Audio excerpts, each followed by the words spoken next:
नमस्कार मित्रांनो. तर आता ही जी तुम्ही बघताय ही पिटबुलची फिमेल आहे. हिची आई माझ्या भाऊजींकडे आहे लातूरला. तर तिचं ही पिल्लू आहे, त्यांनी माझ्याजवळ दिलं होतं.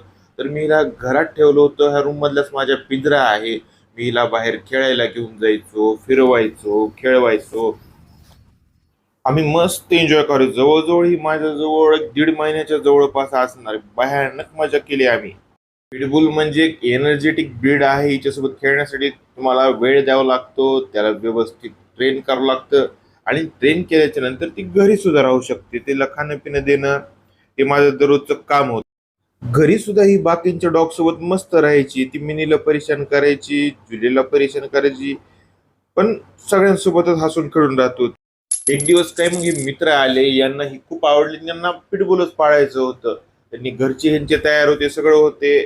मग दिल्याच्या नंतर मी तिला बघितले डायरेक्ट 2-3 महिन्यानंतर. बघा केवढी मोठी झाली होती ती, पण रात्री एका दिवशी मी जाऊ लागलो आणि तिला एकदमच बघितलं तर मला आनंदच मावला नाही की यांनी माझ्यापेक्षाही चांगलं सांभाळून तिला तयार केले. निवळ 3 ते 4 महिन्यामध्ये तिची साईज वाढून गेली होती. त्याच्यानंतर आमच्या इथे शो असतो, त्या शो मध्ये मी हिला बघितलं होतं. अरे बापरे, काय बनवलं होतं हिला की बघायचं कामच नाही. मला बघता क्षणी एवढा आनंद झाला की बस. मला त्याच्यानंतर काही महिन्यानंतर जेव्हा ती 1-1.5 वर्ष झाली, तिची मीटिंगही त्यांनी केली. मीटिंग झाल्याच्या नंतर तिचे जवळजवळ 9 पिल्ल्यांच्या जवळपास झाले होते, 5 मेल आणि 4 फिमेल.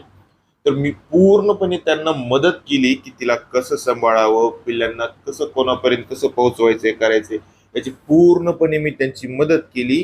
आणि मी कधीच माझ्याकडून जर कोणी पिल्लू घेतला असेल तर त्याला वाऱ्यावर सोडत नाही. मी त्यांची पूर्ण मदत करतो.